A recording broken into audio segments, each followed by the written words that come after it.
எங்க இருக்கிறா? ஓ, அங்க ஒழிச்சு நிக்கிறாளா? என்ன பண்றீங்க மரத்து மேல? அது தமிழ்ல என்ன பழம்? தமிழ்ல நல்லா சொல்லுங்க. நாவல் பழம். ம். ரோஹித், நீங்க என்ன பண்றீங்க?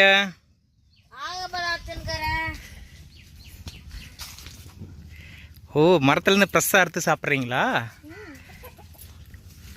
லேக்கா, நீங்க என்ன பண்றீங்க? காட்டு, காமி பார்க்கலாம்.